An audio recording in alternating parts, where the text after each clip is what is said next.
ಇನ್ನು ಕಾಂಗ್ರೆಸ್ ಪದೇ ಪದೇ ಚುನಾವಣೆ ಸೋಲ್ತಾ ಇದೆ. ಕೇಂದ್ರದಲ್ಲಿ ಅಧಿಕಾರ ಕೈತಪ್ಪಿ 11 ವರ್ಷಗಳೇ ಕಳೆದೋಗಿದೆ. ಆದ್ದರಿಂದ ಪಕ್ಷವನ್ನು ರೀಲಾಂಚ್ ಮಾಡಲು ಪಾಪ ಖರ್ಗೆ ಮುಂದಾಗಿದ್ದಾರಂತೆ. ಹಾಗಾಗಿ ಅವರು ದಶಸೂತ್ರವನ್ನು ಅನುಸರಿಸ್ತಾ ಇದ್ದಾರೆ. ಈ 10 ಸೂತ್ರ, 10 ಪಾಯಿಂಟ್, ಇದನ್ನು ನಾವು ಮುಂದಿಟ್ಕೊಂಡು ಹೋಗೋಣ, ಗೆಲ್ತೀವಿ ಅನ್ನೋಂಥದ್ದು ಅವರದೊಂದು ಪ್ರತಿಜ್ಞೆ. ಸ್ಟೋರಿ ನೋಡಿ, ಆಮೇಲೆ ನೀವು ಹೇಳಬೇಕು ಅವರ ದಶಸೂತ್ರ ಯಾವುದು ಅಂತ.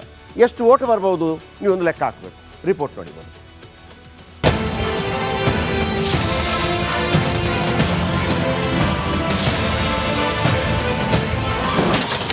ಅಧಿಕಾರ ಹಿಡಿಯಲು ಕಾಂಗ್ರೆಸ್ ನಾನಾ ಕಸರತ್ತು. ಕೈಲಾಗದವರು ಸುಮ್ಮನಿರಿ ಎಂದಿದ್ದೇಕೆ ಖರ್ಗೆ?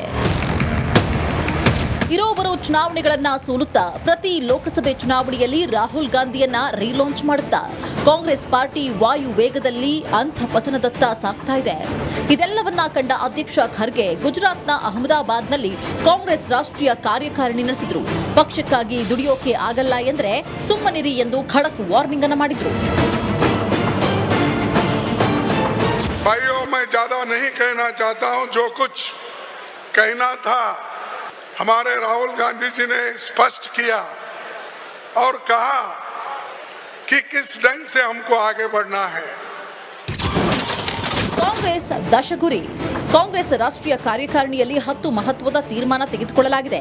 ವಕ್ಫ್ ತಿದ್ದುಪಡಿ ಕಾನೂನು ವಿರುದ್ಧ ಹೋರಾಡುವುದು, ಮತಾಂತರ ವಿರೋಧಿಸೋರ ವಿರುದ್ಧ ಸಮರ ಸಾರುವುದು, ಮೋದಿ ವಿದೇಶಾಂಗ ನೀತಿ ವಿರುದ್ಧ ನಿಲ್ಲುವುದು, ಚೀನಾ 2000 ಚದುರ ಕಿಲೋಮೀಟರ್ ಭೂಮಿ ಆಕ್ರಮಿಸಿದ್ದನ್ನ ಸಹಿಸೋದಿಲ್ಲ, ದಲಿತ ಆದಿವಾಸಿಗಳ ಮೇಲಿನ ದೌರ್ಜನ್ಯವನ್ನ ಖಂಡಿಸಬೇಕು, ದೇಶದಲ್ಲಿ ಜನಗಣತಿ ನಡೆಸುವಂತೆ ಪಟ್ಟು ಹಿಡಿಯಬೇಕು, ಜಾತಿ ಧರ್ಮ ಭಾಷೆ ಆಧಾರಿತ ವಿಭಜನೆ ಸಹಿಸಲ್ಲ, ಬಿಜೆಪಿಯ ಕೋಮುವಾದದ ವಿರುದ್ಧ ಯುದ್ಧ ಸಾರಬೇಕು, 3 ಕೃಷಿ ಕಾನೂನುಗಳ ರದ್ದತಿಗಾಗಿ ನಿರಂತರ ಹೋರಾಟ ಮಾಡಬೇಕು, ಜೊತೆಗೆ ಇವಿಎಂ ವಿರುದ್ಧ ಹೋರಾಡಬೇಕು ಎಂದು ತೀರ್ಮಾನಿಸಲಾಗಿದೆ.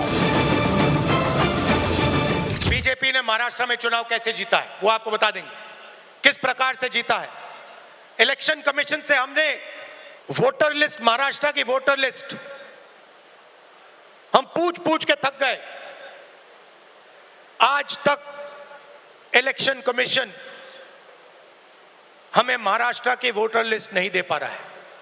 तो हमारी एक विचारधारा है, जिसको आरएसएस आइडियोलॉजी कह लीजिए या राइट विंग आइडियोलॉजी कह लीजिए या सनातनी विचारधारा कह लीजिए, संस्कारी विचारधारा भी कह लीजिए. इनकी क्या विचारधारा है? इनकी विचारधारा है चोर चोर मौसेरे भाई. जहां ये मिले वहां 2 चोर इकट्ठे हुए और डाकुओं की गैंग बन गई. ಕಾಂಗ್ರೆಸ್ ನಾಯಕರು ಇಷ್ಟಕ್ಕೆ ಸುಮ್ಮನಾಗಿಲ್ಲ. ಅಂಬೇಡ್ಕರ್ ಪಟೇಲರಿಗೆ ಪಕ್ಷ ಅನ್ಯಾಯ ಮಾಡಿಲ್ಲ ಅಂತ ಜನರಿಗೆ ತಿಳಿಸೋದಕ್ಕೆ ನಿರ್ಧರಿಸಿದ್ಯಂತೆ. Rajashekar Jahangirdar, news desk, Republic Kannada. ಒಂದು 10 ಸೂತ್ರವನ್ನು ಕೊಟ್ಟರು. ನನಗೆ ಗೊತ್ತಿಲ್ಲ ಅದರಿಂದ ಎಷ್ಟು ಲಾಭ ಆಗುತ್ತೆ ಅಂತೇಳಿ ಅವ್ರದ್ದು ಕ್ಯಾಲ್ಕುಲೇಷನ್ ಆಗಿರ್ಬೋದು. ನಂಬರ್ 1.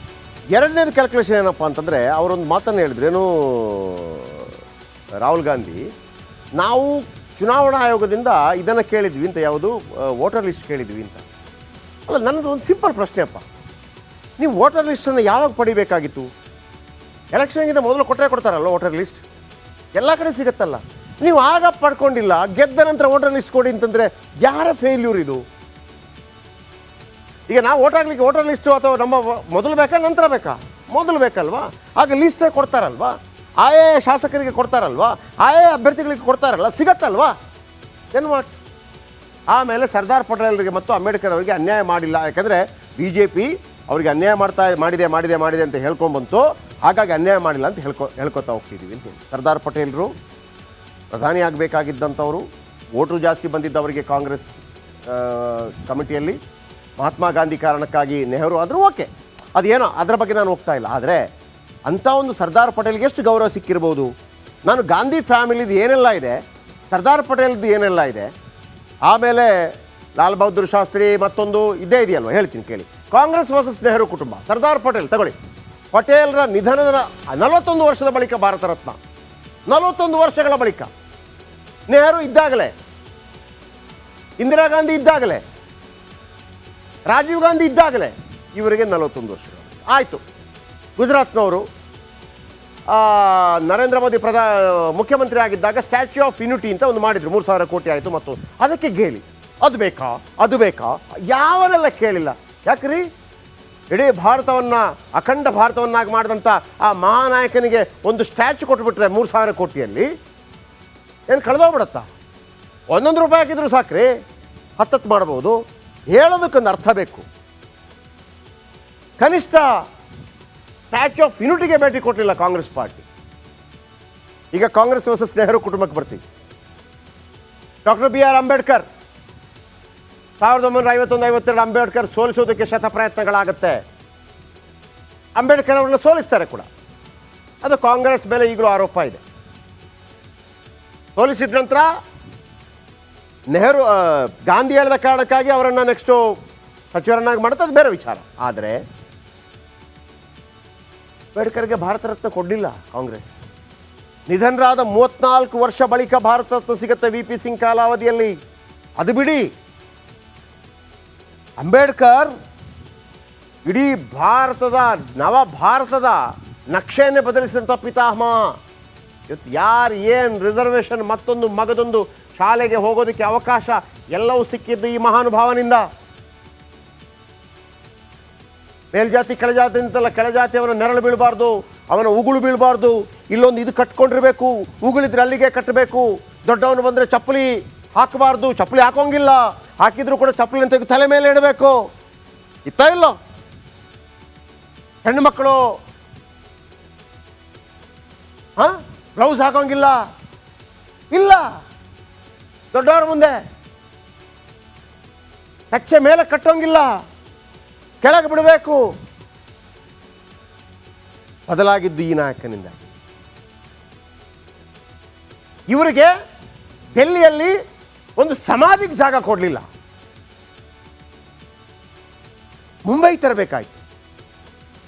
ಹಿಸ್ಟ್ರಿ ನೆನಪು ಮಾಡಿದ್ರೆ ನೆನಪು ಮಾಡೋಣ. ಸುಭಾಷ್ ಚಂದ್ರ ಬೋಸ್ ಭಾರತಕ್ಕೆ ಸ್ವಾತಂತ್ರ್ಯ ಕೊಡಿಸಲು ಹೋರಾಡಿದ ಪರಮ ಪರಮ ಪರಮ ವೀರ. ಜೀವಂತವಿದ್ದಿದ್ರೆ ಮೊದಲ ಪ್ರಧಾನಿ ಖಂಡಿತವಾಗ್ಲೂ ಆಗ್ತಾ ಇದ್ರು. ಸ್ವಾತಂತ್ರ್ಯ ಸಿಕ್ಕ 4 ದಶಕಗಳ ಬಳಿಕ ಭಾರತ ರತ್ನ ಕೊಟ್ಟಿದ್ದರು. ನೇತಾಜಿ ಫೈಲ್ಸ್ ಬಹಿರಂಗಪಡಿಸಲು ಅಪಸ್ವರ ಮತ್ತೊಂದು ಬಹಳ ಬಂದಿತ್ತು. ಆದರೆ ಅಂಬೇಡ್ಕರ್ ಮತ್ತು ಪಟೇಲ್ರಿಗೆ ಸಿಗಬೇಕಾದಂಥ ಗೌರವ ಸಿಕ್ಕಿದೆಯಾ? ನೇತಾಜಿ ಬಿಡಿ, ಅವ್ರಿಗೆ ಯಾರು ಗೌರವ ಕೊಡಬೇಕಾಗಿಲ್ಲ, ಅವರು ಇಲ್ಲಿದ್ದಾರೆ. ಪ್ರತಿಯೊಬ್ಬ ಭಾರತೀಯನ ಎದೆಯಲ್ಲಿ ಇಂದು ಎಂದೆಂದು ಮುಂದು. ಅದು ಸುಭಾಷ್ ಚಂದ್ರ ಬೋಸ್ ಅಲ್ಲ, ಸುಭಾಷ್ ಚಂದ್ರ ಬಾಸ್. ನೆಕ್ಸ್ಟ್, ಇನ್ನು ಕಾಂಗ್ರೆಸ್ ಪದೇ ಪದೇ ಚುನಾವಣೆ ಸೋಲ್ತಾ ಇದೆ. ಕೇಂದ್ರದಲ್ಲಿ ಅಧಿಕಾರ ಕೈತಪ್ಪಿ 11 ವರ್ಷಗಳೇ ಕಳೆದೋಗಿದೆ. ಆದ್ದರಿಂದ ಪಕ್ಷವನ್ನು ರೀಲಾಂಚ್ ಮಾಡಲು ಪಾಪ ಖರ್ಗೆ ಮುಂದಾಗಿದ್ದಾರಂತೆ. ಹಾಗಾಗಿ ಅವರು ದಶಸೂತ್ರವನ್ನು ಅನುಸರಿಸ್ತಾ ಇದ್ದಾರೆ. ಈ 10 ಸೂತ್ರ, 10 ಪಾಯಿಂಟ್, ಇದನ್ನು ನಾವು ಮುಂದಿಟ್ಕೊಂಡು ಹೋಗೋಣ, ಗೆಲ್ತೀವಿ ಅನ್ನೋಂಥದ್ದು ಅವರದೊಂದು ಪ್ರತಿಜ್ಞೆ. ಸ್ಟೋರಿ ನೋಡಿ, ಆಮೇಲೆ ನೀವು